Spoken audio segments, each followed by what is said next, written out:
Teddy Covers. Teddy Covers coming to us live from Las Vegas, Nevada. Teddy Covers, how are you doing on this Tuesday morning? Well, I'm okay. I didn't enjoy Monday Night Football last night at all, so I've had better Tuesdays, but I'm okay. How about yourself, Jimmy? It was a really strange day for me yesterday. I went 2-0 in NBA, 1-0 with the plus 140 on Coyotes' first period in NHL. I hit the over in the NFL game, but I made 4 prop bets at $100 a pop, all on the ground game, and I lost them all. And it was irritating. It was very, very irritating, and it messed up a great day. But I'm ready to attack this card and get right back at it. But, God, it was very, very, very irritating. And as a Niners fan, the game was irritating last night. Is Jimmy G a below-average quarterback? Is that what the Niners have? No. What happened last night was Manny Sanders got hurt on a night where Kittle was already out. And it's not like the 49ers have a ton of good pass-catching weapons. You know, the Pettises of the world aren't getting open these days. So what happened, once Sanders was out without Kittle, nobody was open. I mean, literally, Garoppolo was holding the ball so long because there wasn't anybody there.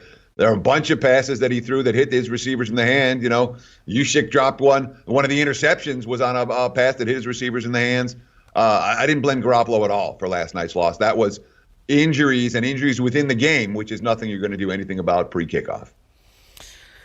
I hear that, but right from the very first pass, that was about 8 feet, 10 feet to the left of the receiver, I was like, God, I just felt like he was, I understand that they weren't getting open, but he just didn't seem his accuracy just seemed to, I was questioning his accuracy throughout the game, and it was a bothersome game. It should have been a great day yesterday, and it wasn't. But I'm looking forward to break down this card here. We just finished breaking down the 8 NBA basketball games. Do you have any moves on this NBA card? I made 2 plays tonight in the NBA. I took Cleveland plus 10.5. I think it's down to 10 now. Yeah, it's 10 in Philly. One, I didn't expect Simmons to play, but I don't really care if Simmons plays or not. I wouldn't have any hesitation taking the Cavs plus if Simmons was in the lineup. But Philly's not a team that's playing defense to lay double digits with right now. They're really not. You look at the last 5 games, they've got 49% shooting, and the rotations haven't been there. If you've been watching the Sixers, they're a step slow right now. They're not a team I'm comfortable laying doubles with. And all the Cavs are doing is getting better, man. The veterans have bought in, and that was the key. Kevin Love has bought in. Tristan Thompson has bought in to Bayline's system. And, you know, we've seen the Cavs already with back-to-back upset wins on this road trip. I thought 10.5 points was too much, even in a game that I don't expect Cleveland to win. I don't see this as a blowout. And I laid 6 with the Bulls. Actually, I laid 5.5 with the Bulls last night. I told my clients to advise my clients to lay 6 with the Bulls this morning. I think that Chicago, okay, number 1 is we're betting against the Knicks at every reasonable opportunity.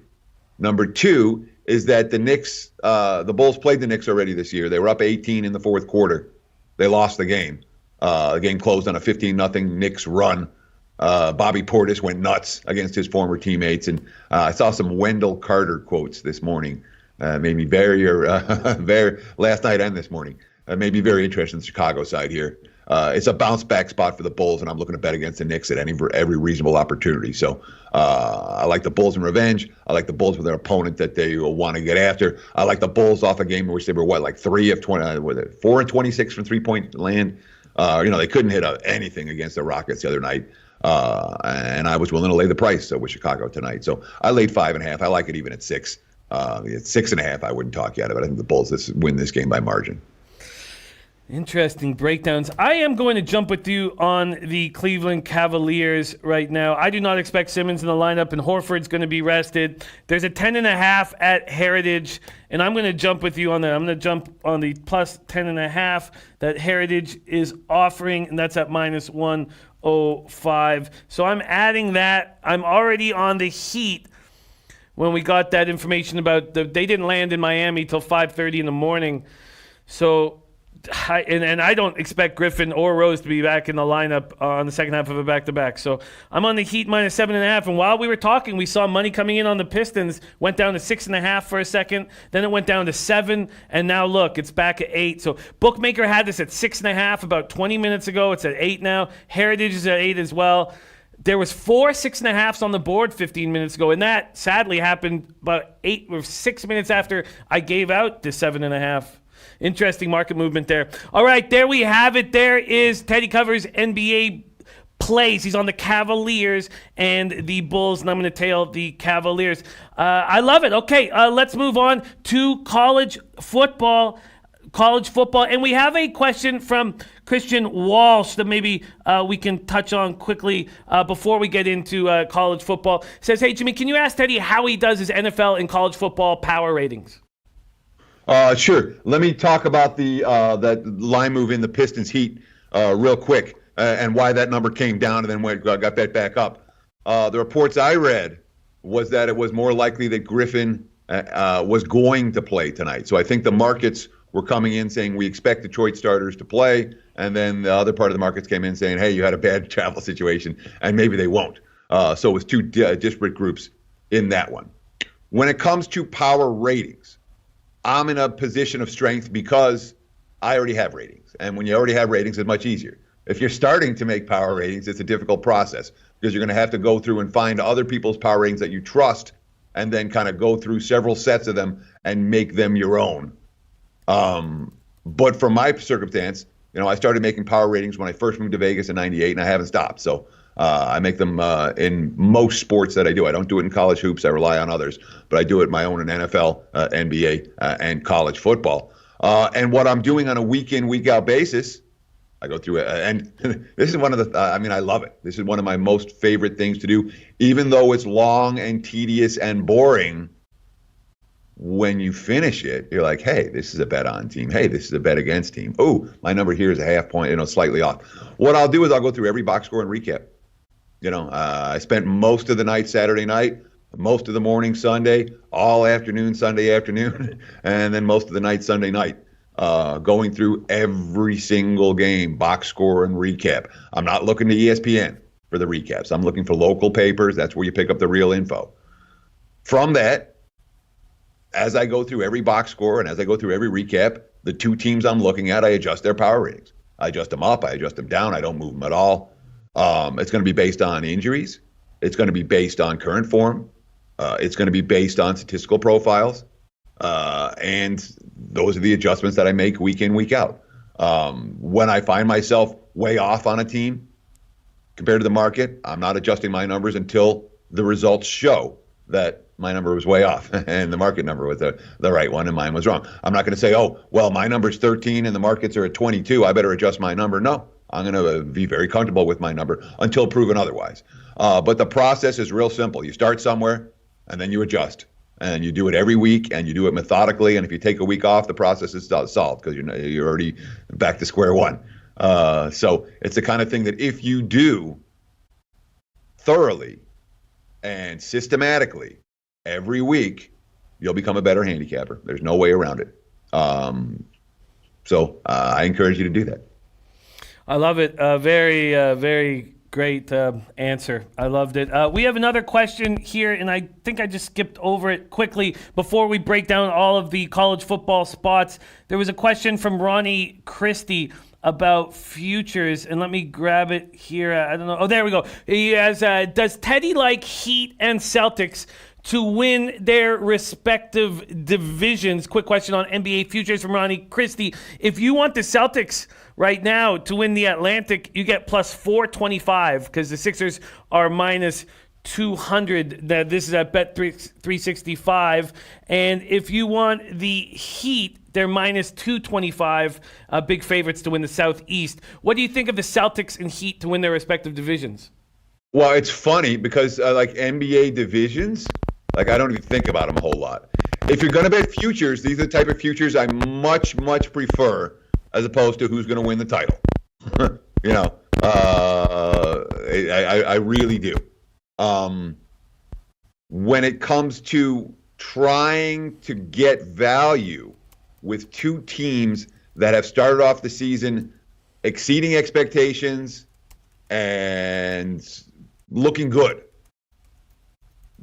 That's where at least part of the issue for me comes into play, because it's certainly better to do it now if you think that these type of results are going to continue. And Boston at the big plus. Look, I'm not going to talk yet of Boston at the big plus price in that division. I'm really not, even with Toronto and Philly, and even with the injury to Hayward. I think the Celtics that's a reasonable price to ask Boston to win that division. And I think Miami is clearly the best team in the Southeast. So you're talking about laying $2 again. There's worse bets you can make. The only problem I have is with the timing. These are bets that should have been made a week or 2 weeks ago, and you're making them today. You're not getting the best of the number, but and you're not getting the value that you would have otherwise. But in terms of win probability, I think the Celtics are a decent chance to win the East, and I think that the Heat have should deserve to be the favorites in the Southeast, for whatever that's worth. All right. I like it. Interesting stuff. I don't have futures in the NBA at this point right now. None. All right. Let's talk about Teddy's action. Sorry, this is November 12th. Let's go to November 11th. So Teddy went to the window already and gave us 5 looks on his college football card, and then he was thinking about making 4 more. So he gave us North Carolina +5, San Diego State -1.5, Indiana +14.5, Minnesota +3, Michigan +3. He was waiting to see if he could get to 28 with New Mexico, if he could get to +7 with Wyoming, +7 with Cal, and +7 with Texas. Did you get there on any of those spots? One of the 4. The New Mexico game, I am officially... I don't know that I'm playing New Mexico. Remember, I talked yesterday. I'm like, this is my leak. My leak is the games where the dogs are 14 or more. And there I am looking at a 28-point dog in a game where they're outclassed and they're going up in the cold. And I may still get to New Mexico, but I haven't gotten there yet, even though the 28's out there. The one that I did make the move on was Texas +7 against Iowa State. I understand Iowa State's spot, and this is their desperation game, and yada, yada, yada. I'll still take Herman as an underdog, and 7 is enough. So I took the 7 with the Longhorns. That's the only college football bet I've made in the last 24 hours. 7 with the Longhorns. Great job from Charlie, the 7-legger +6091. 6,091. I love hearing that. Okay, let's get to work. We have questions coming in. Let me again move to November 12th, where the questions. Eric Bruner getting it started saying, can you ask Teddy about the under in Georgia Auburn? We spoke of this game a little bit yesterday. Do you think that Eric should pull the trigger on the under in Georgia Auburn? So I wouldn't talk you out of it. It's a play that makes sense. That being said, when you're talking about unders in the mid-40s and you're talking about 2 teams that have playmakers on all 3 units, that's what concerns me the most. When you get the non-offensive score, again, last night's game, Seahawks-Niners, great example. The 2 teams barely had 500 yards of offense, but both teams made a bunch of plays on D, and game went over the total with room to spare. So this game has that potential. Georgia can score on defense. Auburn can score on defense. Georgia can score on special teams. Auburn can score on special teams. Both teams are capable of getting the quick strike, big play touchdowns on offense. So while I respect these defenses tremendously, I'm not betting the under. There are too many quick strike opportunities for me in this one. Wouldn't talk you out of it, but like I said yesterday, these are the type of unders that you get bad beats with. You really do, because of the playmaking ability and the fact that 1 or 2 plays, big plays, can turn a good-looking ticket into something you're ripping up into shreds. John Williams with the next question says, can you please ask Teddy about Florida Mizzou, rotation number 389, 390. Missouri opening up at 6.5, and we now see 7s on the board. What do you think of this spot, Teddy? So obviously they're expecting Kelly Bryant to play, otherwise we wouldn't be seeing this point spread. It's a number that surprises me a little bit. It's one of those that stands out like a sore thumb in terms of the Gators. Missouri hasn't done anything in weeks. Missouri's been a bad football team. I'm reluctant to back them here, even I understand that they're a home road dichotomy team and they played much better in Columbia. Mullen's not. The Gators are on a little roll. They're not. I stepped in front of Florida last week, and I paid the price to do so. Not a team I'm interested in standing in front of here with a Missouri squad that has all kinds of issues at quarterback right now and all kinds of issues on the offensive side of the football. If Bryant plays and I get a report out of practice that he looks great, maybe I would think about the other way. But really, there is a class difference between these two teams this year, and I think it's the point spread here is warranted for Florida to be laying this price. Michael Irvelina thinks that Cal can upset USC this weekend. Cal, USC opening up at -5.5, and they're taking money. That's now 6.5. There's a 6 at Heritage, 6.5 everywhere else. This total sitting at 48.5. Do you think Cal can upset USC? Yes. Okay. No, you want me to do more? No, that's good. If you believe that can happen, that seems like a juicy spot at 6.5 points. Why do you think the market has moved at a point in USC's favor? Because the markets seem to like to get USC wrong every week. It's happened a lot. If you're tracking those USC line moves, you're seeing consistently the market's getting the Trojans wrong. What we saw last week out of USC, where they went to Arizona State, completely dominated the game, and then were life and death to win at the end, that's USC. The talent level is there. The execution is not. For Cal, it's probably the opposite. The talent level on offense for Cal is pretty dicey. Monster had a good game last week, and he's someone who I haven't had a lot of respect for. And off one good game, off a bye, maybe we ask them to have another good game here. And Cal defensively, we know that team's good. They've been good. And that hasn't changed despite the offensive struggles this season. So you have Cal on a potential uptick. This is a team that underachieved dramatically early. And teams like that you can make money with in November. No problem with the Bears plus the points in this one. Bears plus the points. That does sound like an interesting look here. Reese asking about Michigan State. I know we talked about it yesterday. Have you had more time to think about making a move here? Michigan opening up at 14.5, now 13.5 point favorites, and this total at 44. What do you think of Michigan State, Michigan? I'm probably not going to. I really doubt I end up getting involved in this game. I wasn't interested in the dog at 14.5, not interested in the favorite at 13.5, which means the key number isn't mattering all that much to me. The markets always often assume that the team that suffered a brutal beat is just going to they're done. The next week they're going to, that they're not going to bring it. And we see it all the time. We see it in NBA. We see it in Major League Baseball. We see it in the professional sports, certainly. In the NFL, look at the Jets 1 week after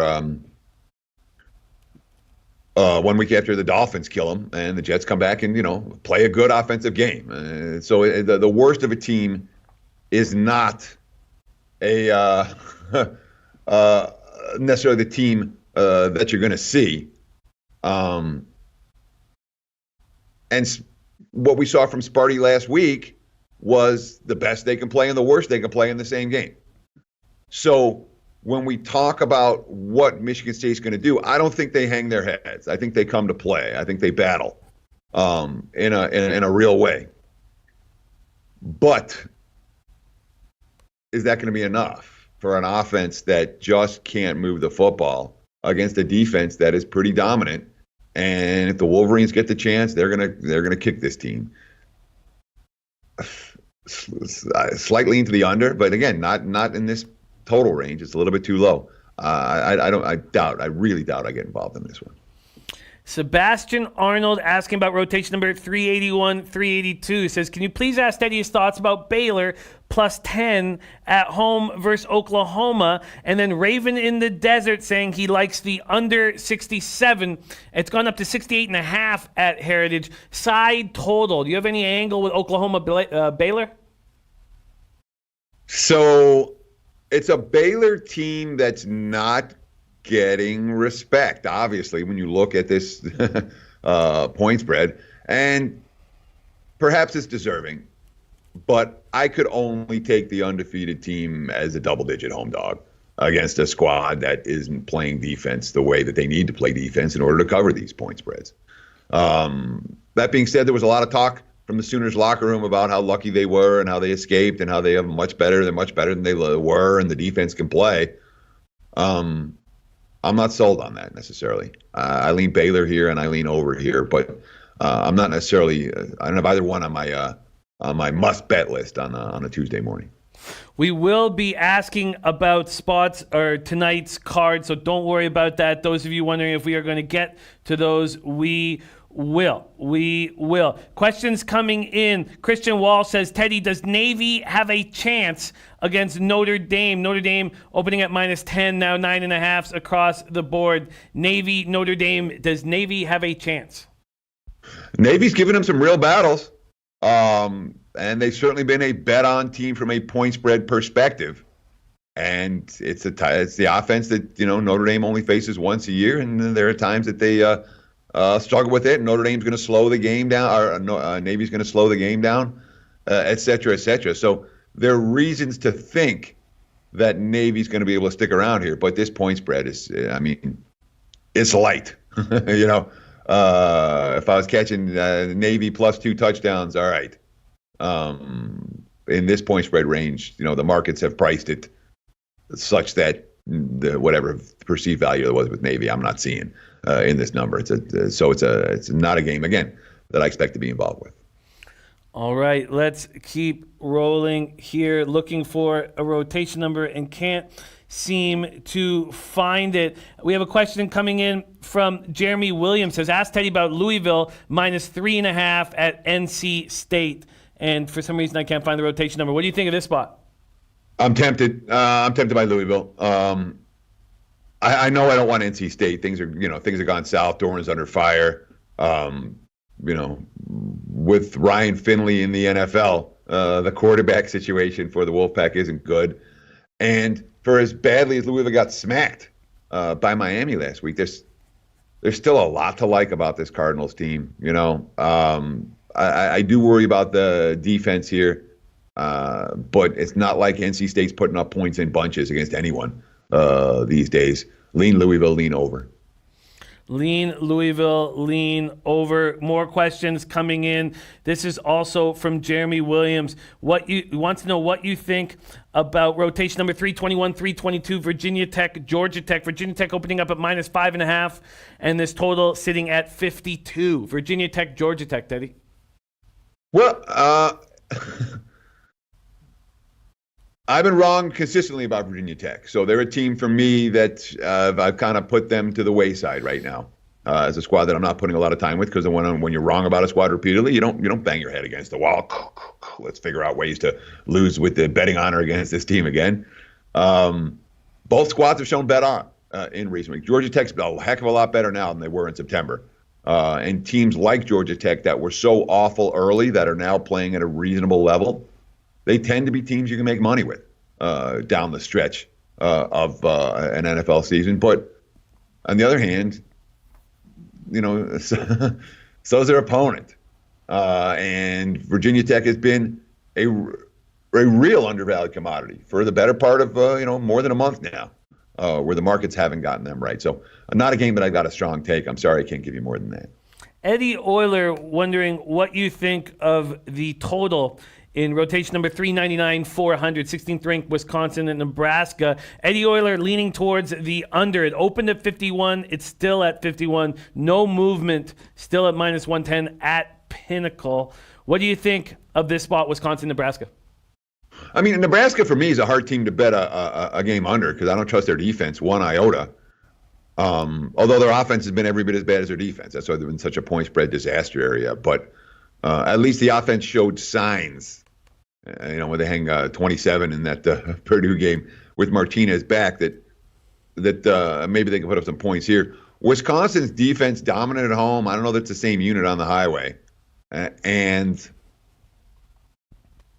when the Badgers can run like they should be able to do here, the offense is quite capable. So I haven't looked at the weather forecast for this one yet, but my initial lean would be over, but it's not. It's just a lean. It's not anything that. Don't let me talk you out of the under if that's the way you like it, and you've handicapped the game fully. But my first lean is definitely in the other direction.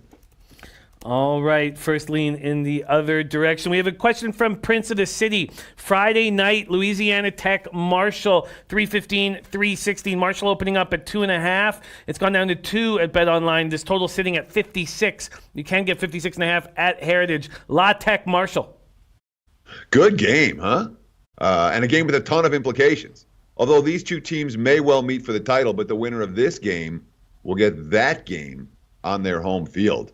La Tech's been on a heck of a run.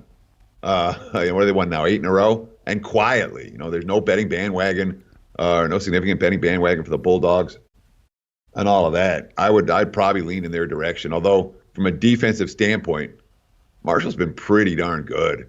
Hard game, the type of game that really, I expect to come down to one possession at the end, and I don't like to lay points in those games. Although much easier to lay 2.5 than it is to lay 3 in a contest like this one. No doubt. All right, let's talk about tonight's action. We have Eastern Michigan, Akron. Akron, a bad football team. This total opened at 50, now 46.5. Eastern Michigan, 17-point favorites, although you can get 16.5 at Bookmaker.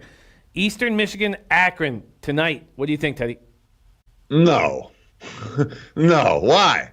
I don't want to lay this price with Eastern Michigan, all right? They're not a good football team this year, flat out.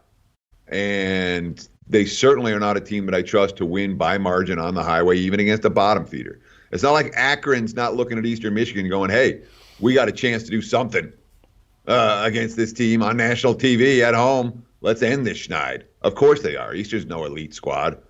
I can't lay it with Eastern. And, of course, Akron hasn't scored an offensive touchdown since September.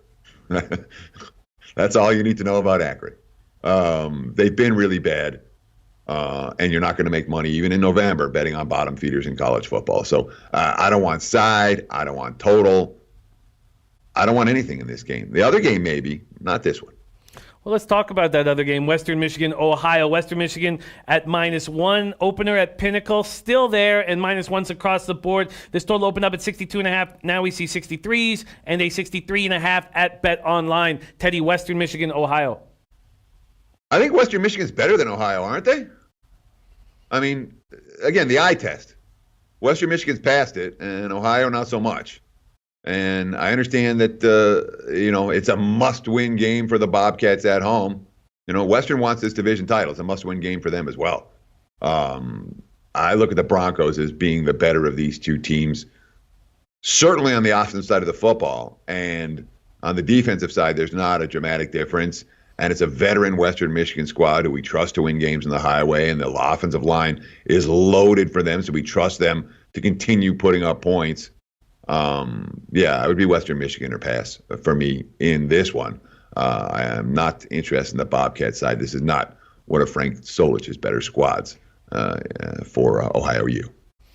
Let's talk about Kansas State and then Kansas. First off, West Virginia at Kansas State, 23 Kansas State. Kansas State opening up at -14.5.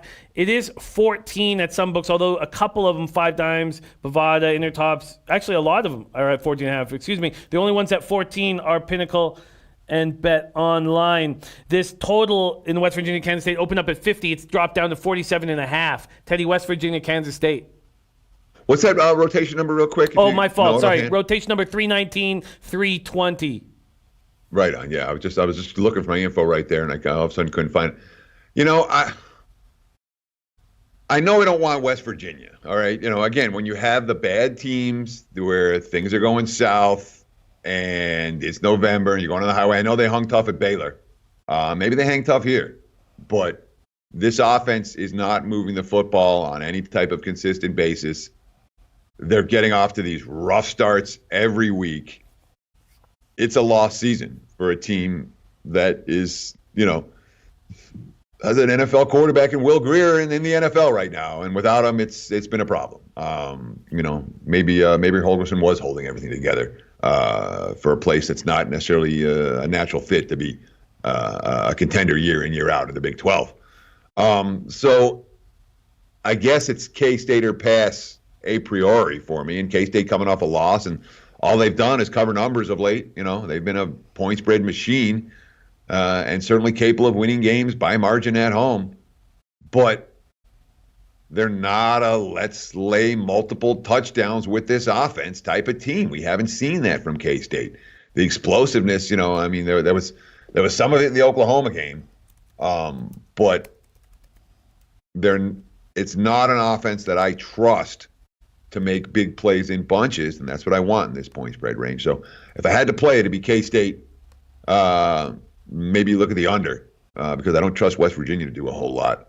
But this is one that, it's the slightest of leans. It's not anything I feel strongly about. Next up, Kansas, Oklahoma State. Rotation number 375, 376. Oklahoma State opening up at -17, now 17.5 at BetOnline, but 18 everywhere else. And this total stuck at 65.5. Teddy, Kansas, Oklahoma State. So I want to ask a question. Does anyone out there make money with Oklahoma State this year? Because this team's been freaking random to me. Really random. I talk about teams that I don't want to bang my head against where I'm just not getting them right. And Virginia Tech is one of those teams. Oklahoma State's another one of those teams for me. I haven't been able to figure them out. I haven't been able to figure out when they're going to show and when they're not going to show. I don't think they're very good defensively. They're not a team I'm excited about laying a price with. But the offense has made enough plays to cover a whole lot of point spreads. They've been real moneymakers at 7-2 ATS. But I don't feel like I've got a great read on them. Kansas off the K-State loss in the bye. In theory, it's supposed to be a bet-on spot. And remember, prior to the K-State loss, it was a 2-point game against Texas and a 3-point game against Texas Tech, where they were competitive in these contests. Maybe they're competitive here, but Okie State for me has been a very difficult read. Not a strong opinion game for me at all. And we have some questions coming in about NFL, and the Thursday nighter is what is being asked about. Steelers, Browns. Browns open at -3. They're down to 2.5. There's still a 3 at BetOnline, 2.5 everywhere else. This total opening up at 40.5, now 40 across the board. Teddy, you had a great read on the Steelers last week. Are you going to back them again on Thursday night? I'm not betting against them. What we've seen from Cleveland is, so I really spent, I watched the game closely against Buffalo. I did a bunch of reading after the game and I spent a fair bit of time thinking about the Browns. Why? Why can't Cleveland score in the red zone? Why is the offense struggling the way that it is? Why isn't the defense making the plays they're supposed to make? I think it's Baker. Baker is not having, to say he's not having a good year is something of an understatement. And obviously it's easy to blame Kitchens because the attention to detail hasn't been there for Cleveland. But yes, the Browns are off the schneid. And yes, they deserve to be favorites in this game.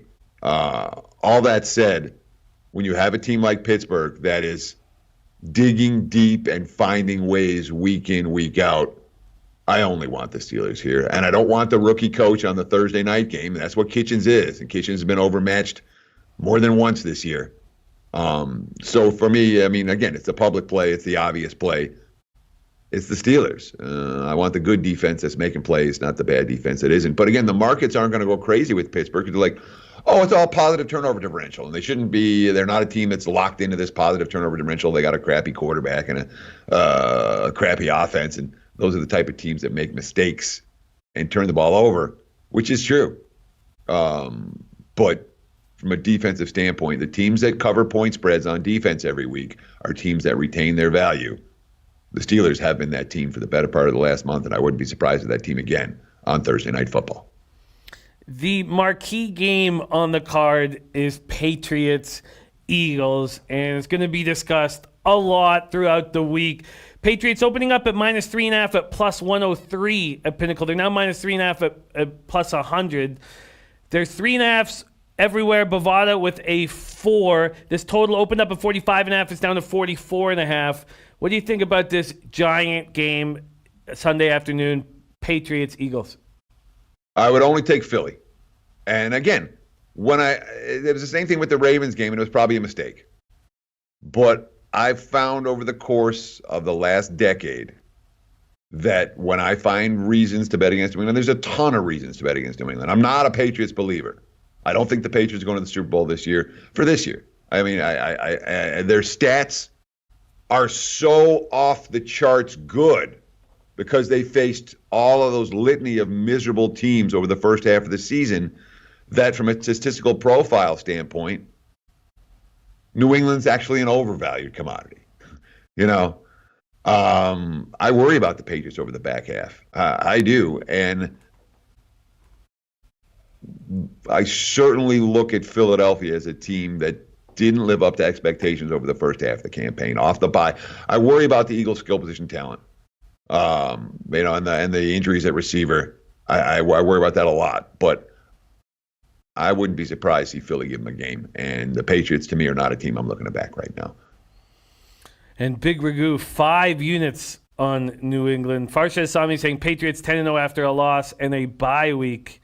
Wow, can't wait to talk about that game throughout the week. There he is, Teddy Covers. You can see him here every morning on Betting with the Bag, Monday through Friday, and loving his looks. Let's go over them one more time. This is Teddy's action on Monday. North Carolina +5, San Diego State -1.5, Indiana +14.5, Minnesota +3, Central Michigan +3, and he has now added Texas +7 to his card. In NBA, he's on the Cleveland Cavaliers. I jumped with him in that spot, and he's also on the Chicago Bulls. Teddy Covers, thank you so much for joining us, my man. Enjoy your Tuesday, and can't wait to see you tomorrow morning. Hey, I look forward to it, Jimmy. Best of luck tonight, and good luck out there, low baggers. Have a great Tuesday. We'll talk again tomorrow. There he is. Teddy Covers. Follow him. Teddy_Covers on Twitter. Follow him on Twitter.